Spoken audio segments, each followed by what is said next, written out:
Je, unahitaji taarifa kamili na uchambuzi wa ndani zaidi? Jiunge sasa katika grupu letu la WhatsApp kwa malipo nafuu kabisa. Utapata uchambuzi wa kila siku, mchana na jioni, update za dunia kwa haraka zaidi, fursa ya kumuuliza maswali Rahby papo hapo na kupata majibu ya haraka zaidi kutoka kwake. Usikose nafasi hii adhimu. Jiunge sasa na uwe mbele ya taarifa kuliko wengine. Tupigie kwa simu namba 0654467177 au tuandikie ujumbe ni unge na Rahby. Tutakuunga moja kwa moja. Kwa mara ya kwanza bodi ile ya amani ambayo Donald Trump anasema anaianzisha, na nimeona baadhi ya washirika wa Ulaya ambao wanasema kuwa sisi hatutojiunga na ile bodi, lakini watakwenda kama waangalizi. Unajua, unamsusa bosi halafu unategemea nikisusa si unajua atanibembeleza, halafu bosi naye amekauka, hataki kukubembeleza, amekaa pembeni. Nadharia ya tafsiri unaweza ukaipeleka kwenye hiyo nadharia ya tafsiri kuwa kinachotafutwa ni hiki. Nimemsikia waziri wa kigeni wa Italia anasema tutakwenda kushiriki kwenye bodi kama waangaliaji, sio washirika, kwa sababu tayari Ulaya walishatoa taarifa wakasema kuwa wao hawatoshiriki kwenye bodi kwa sababu wanahisi ile bodi inakiuka baadhi ya sheria za kimataifa. Kauli ambayo nilizungumza kwenye mazungumzo ya jioni jana nikizungumzia kuhusu kile Vatican walikizungumza kuhusu kwenye hiyo bodi. Huhitaji kuwa na akili nyingi sana, wala huhitaji kuwa na nguvu nyingi sana kuliona hilo au kujua hilo. Swala hilo liko wazi kabisa kuwa hujuma ya kinachofanyika au mpango wa bodi ukoje. Sasa Marekani itahost hiyo bodi kwa mara ya kwanza. Bodi ambayo ndani yake wamo kina Netanyahu, bodi ambayo ndani yake viongozi waliotajwa kwenye kashfa alafu wanaingizwa kwenye bodi ambayo inafahamika kama bodi ya amani. Ile tafsiri ya lile neno amani inaweza ikaondoka moja kwa moja kwa sababu ya washiriki waliopo kwenye bodi yenyewe. Sasa hilo litafanyika na Marekani ataanzisha hiyo bodi, na tutaona hatua ambazo zitapigwa kuelekea katika kutimiza malengo ya Marekani kuipoteza kitu kinaitwa UN au kuiondoa kabisa UN. Sasa niliwahi kulizungumza hili, mataifa makubwa yenye nguvu, Uchina, Urusi, yako wapi? Hayaoni kama hiki kinapotea? Nilisema no. Katika kipindi hiki wao wanafaidika na kila uamuzi wa Trump unavyoumiza. Kwa hiyo kuna wakati wanaona kama, unajua, wao ni wabobevu wa siasa. Kuna wakati wanaziona kama kila wakitazama harakati za Trump, unaweza ukasema kwenye ile kauli ya Kiswahili wanasema mbio za sakafuni, tunaziona mwisho wake. Kwa sababu Trump hii ni awamu ya pili anakuwa madarakani. Katiba ya Marekani haimruhusu tena kuendelea. Yani katiba haimruhusu kuwa akimaliza hii 2029 anaweza akarudi tena kwenye madaraka. Kwa hiyo ni wakati wanamwangalia kuwa ndani ya miaka mitatu ambaye anavuruga mfumo wa ulimwengu.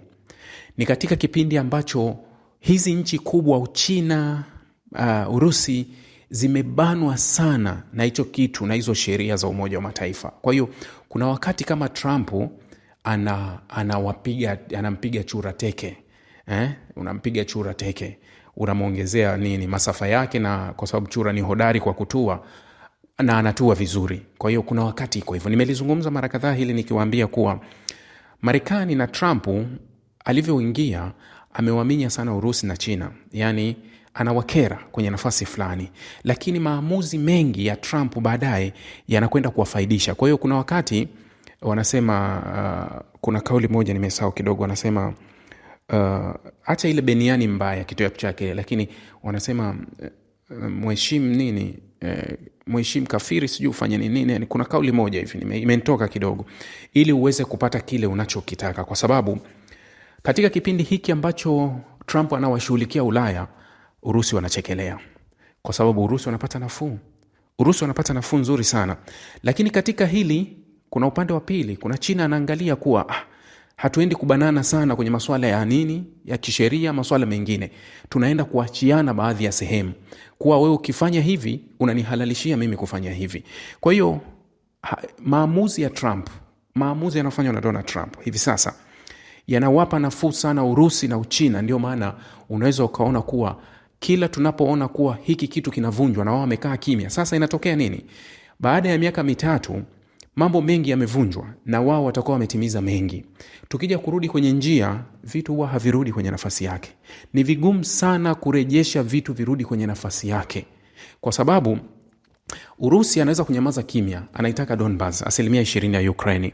Ni ukiukwaji wa sheria za kimataifa, nje ya kinyume kabisa na mkataba wa Umoja wa Mataifa. Atazungumza nini pale Umoja wa Mataifa inapowajibishwa na Trump? Anaona ni kawaida kabisa. Lakini hili analoifanya na kuhalalisha kwa Trump, na haya Trump anayoyahalalisha, hesabu za Uchina ambazo wachambuzi wengi wanakubaliana kuwa China kwa hesabu zao 2029 to 2030 wanataka Taiwan iwe chini ya udhibiti wao kabisa, kamili, kama iwe wanavyoshikilia Macau au iwe kama wanavyoshikilia Hong Kong. Yani wanaiamulia, sio hivyo wanavyotaka. Kwa hiyo hili pia China wanaona kuwa tuendelee, kwa sababu tutakuja kuhalalisha kile ambacho umeanza kukihalalisha wewe. Sasa ndio bodi ya amani inavyozungumzwa. Sasa Donald Trump aliandika kwenye mtandao wake wa Truth Social akizungumzia, anawaambia Uingereza wasirejeshe Diego Garcia. Wasirejeshe Diego Garcia. Diego Garcia niliwaambia kuwa kisiwa kimoja kiko bahari ya Hindi, kisiwa cha kimkakati. Hivi ni visiwa ambavyo viko nadhani ni vya Madagascar. Yes, ni vya Madagascar hivi visiwa, na Uingereza alivirejesha baadhi ya visiwa ikiwemo Diego Garcia ambayo alibaki ameishikilia kwa miaka 99. Kuna kambi ya kijeshi ya Uingereza, kuna kambi ya kijeshi ya Marekani ambapo mikataba yao ni ya miaka 99 wastani. Sasa Trump anawaambia Uingereza huenda tukahitajia Diego Garcia kwa sababu Irani haeleweki.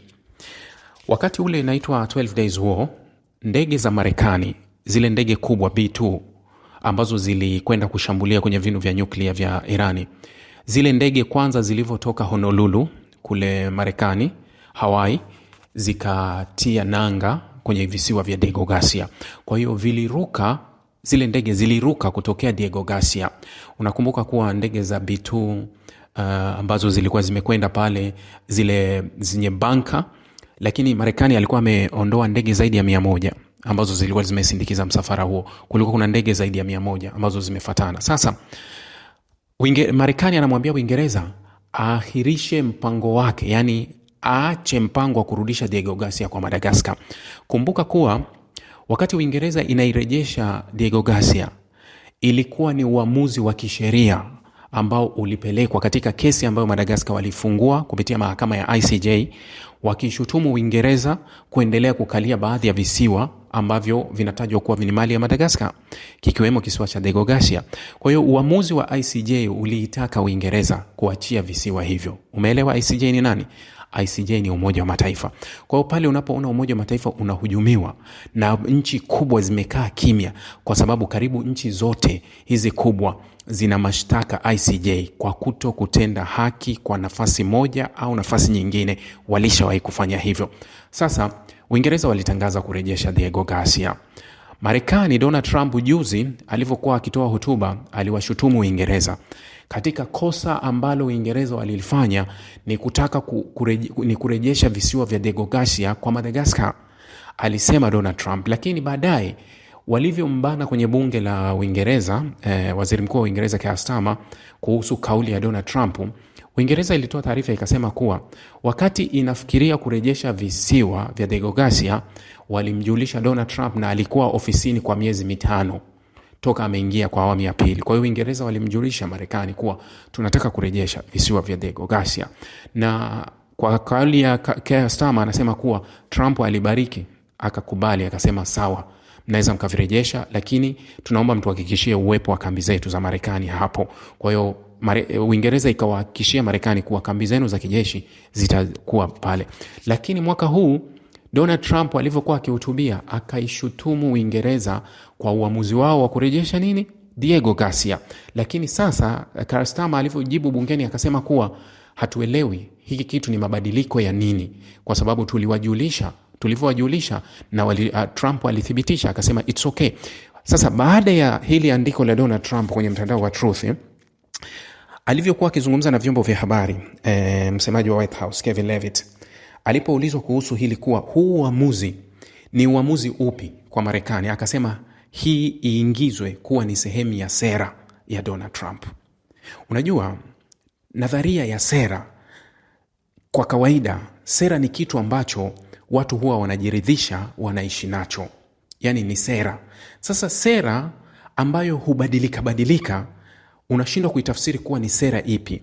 Kama Keir Starmer, kiongozi wa Uingereza, anathibitisha kuwa Donald Trump alikuwa amebariki Diego Garcia irudishwe baada ya kumpa taarifa, halafu Donald Trump anakuja kukataa kusema, katika hawa viongozi wawili, ingekuwa kipindi kile ambacho unaheshimu maadili, kuna kiongozi mmoja alitakiwa kuwajibika katika hili, kuwa nani alikuwa anasema ukweli, nani alidanganya, na kwa nini umedanganya.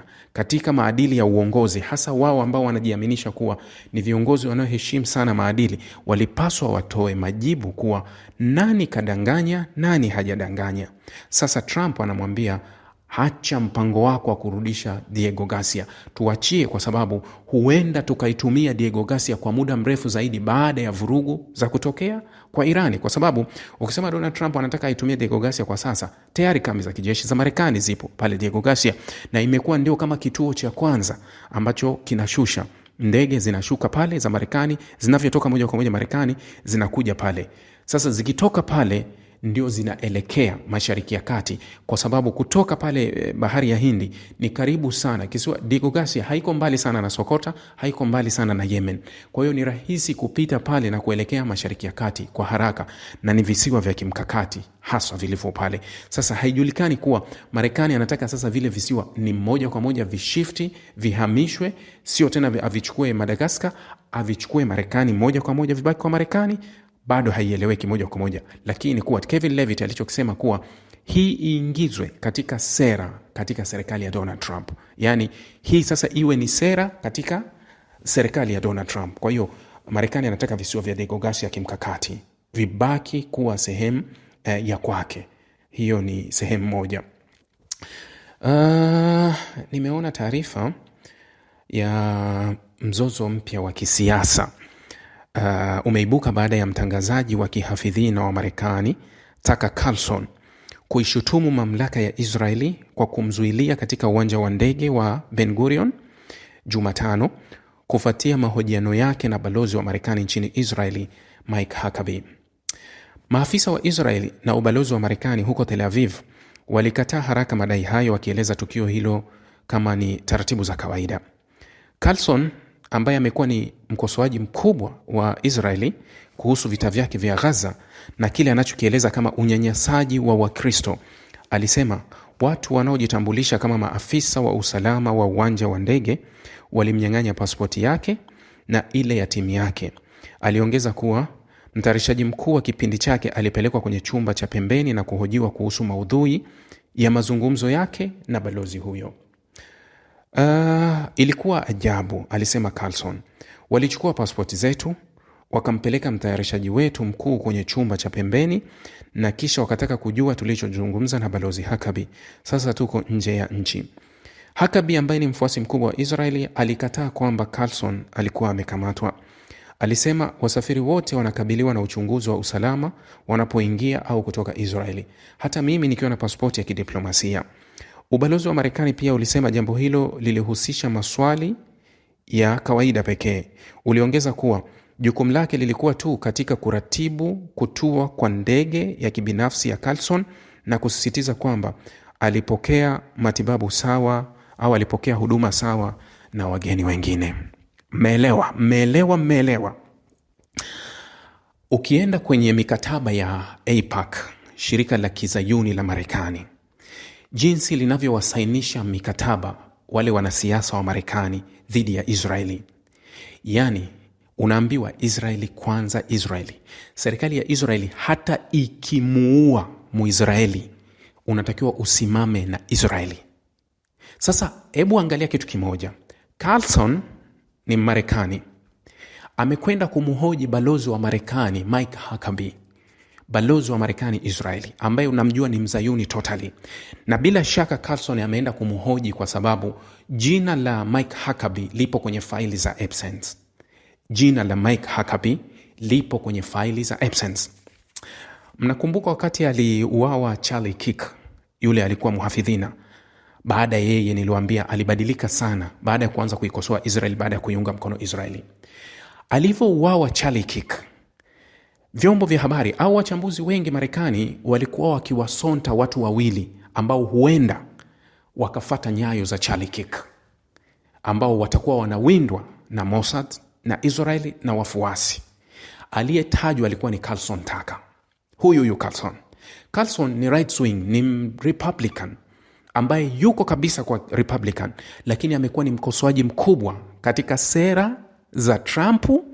Yeye ni mkosoaji mkubwa wa serikali ya Marekani na ni mkosoaji mkubwa wa serikali kwenye sera yake dhidi ya Israeli, lakini yeye ni Republican. Unapochukua Democrat na Republican, wote ni pro-Israeli, lakini kuna mmoja ni right wing sana. Yani wote ni wafuasi wa Israeli, lakini kuna mmoja yuko mrengo wa kulia zaidi ambayo ni Republican. Democrat wako mrengo wa kushoto, ni wale, lakini kiasi wote watapokuwa madarakani, kuna mmoja anakuwa anakwenda mbali na kuna mwingine anakuwa anakwenda kawaida. Yani mmoja ni wa mrengo wa kulia, mmoja ni wa mrengo wa kushoto, lakini wote wanashabikia kitu kimoja. Sasa Carlson Tucker alitajwa kuwa huenda naye angefuata nyayo za nani? Za Charlie Kirk, kuwa angekuwa ni mlengwa halisi, kwa sababu Tucker ana ushawishi. Anayo podcast yake kule YouTube. Unaweza ukaingia ukaandika Carlson Tucker, utakutana na vitu vingi sana na mahojiano mengi sana anafanya. Lakini mwingine aliyetajwa alikuwa ni Candace, yule mwanamke yule Candace, ambaye naye amekuwa akishutumiwa sana. Kwa hiyo naye ana jukwaa kubwa ambalo lina wafuasi wengi. Kwa hiyo anasema kuwa hawa wanaweza kuwa ni walengwa zaidi wa Israel baada ya Charlie Kirk. Sasa Carlson Tucker Marekani anakwenda kumhoji balozi wa Marekani ndani ya Israel Mark Huckabee. Badala serikali ya Israeli itoe majibu kwa nini Carlson Tucker alishikiliwa na wanausalama wa Israel kwenye uwanja wa ndege wa Ben Gurion, anayejibia serikali ya Israeli ni balozi wa Marekani Mike Huckabee kusema kuwa taarifa za Carlson Tucker ni za uongo na kilichofanyika ulikuwa ni utaratibu wa kawaida. Umeelewa? Huyu ni balozi wa Marekani anayewakilisha Marekani ndani ya Israeli, lakini anatoa majibu ya serikali ya Israeli badala ya serikali ya Israeli itoe majibu. Lakini kingine ambacho kinatoa majibu ni taarifa maalum ya ubalozi wa Marekani Israeli, ambao iko chini ya nani pia? Ya Mike Huckabee ambaye ndio balozi.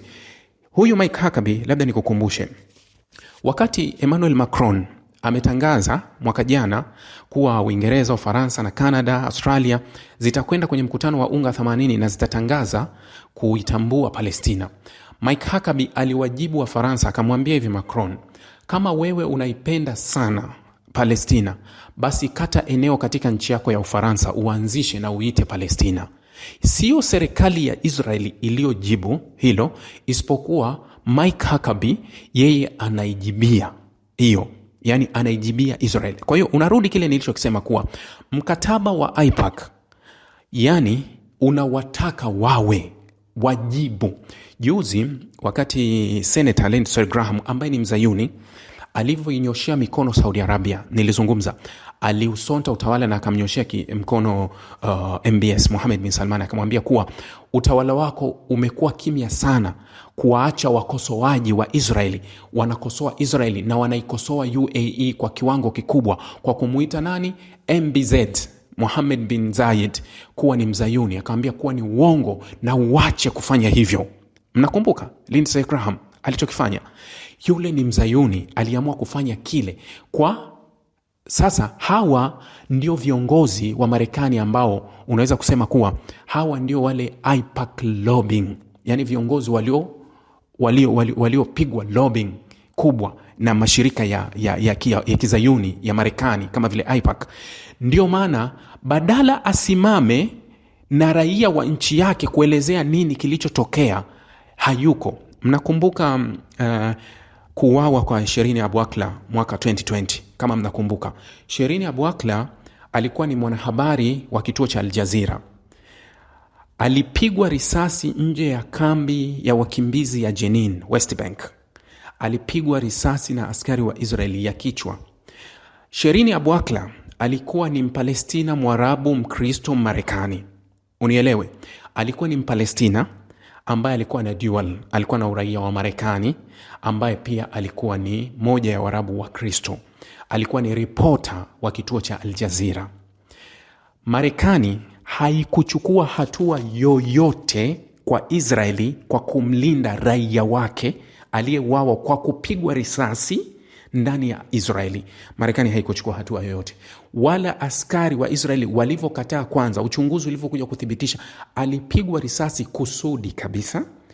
Israeli wakasema tutajichunguza, Marekani akaweka pending. Lakini turudi mwaka jana wameuawa wa Marekani 3 West Bank, akiwemo yule mwanaharakati wa Uturuki ambaye alikuwa West Bank amekwenda. Yeye alikuwa na uraia wa Uturuki na Marekani, aliuawa pale pale Israeli, pale pale ukingo wa Magharibi, kauawa na walowezi, kauawa na Israeli. Marekani, yani mwaka jana wa Marekani 3 wameuawa pale ambao wana uraia dual. Kwa hiyo utaona kuwa anapokuwa Israeli wanaweza wakamfanya lolote hata kama ni Marekani. Leo Carlson Tucker ambaye tunajua ni mtu maarufu, ni mtu ambaye kuwa anafuatiliwa sana, kapigwa mkwara, kakamatwa, karudishwa huku, na serikali ya Marekani haisimami na Carlson Tucker. Serikali ya Marekani inasimama na nani? Na Israeli.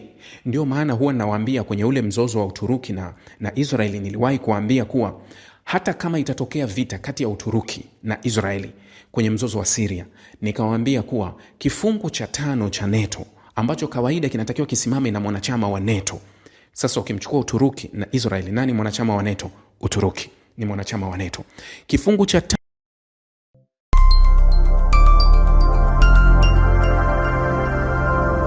Rahby Digital, haki na ukweli.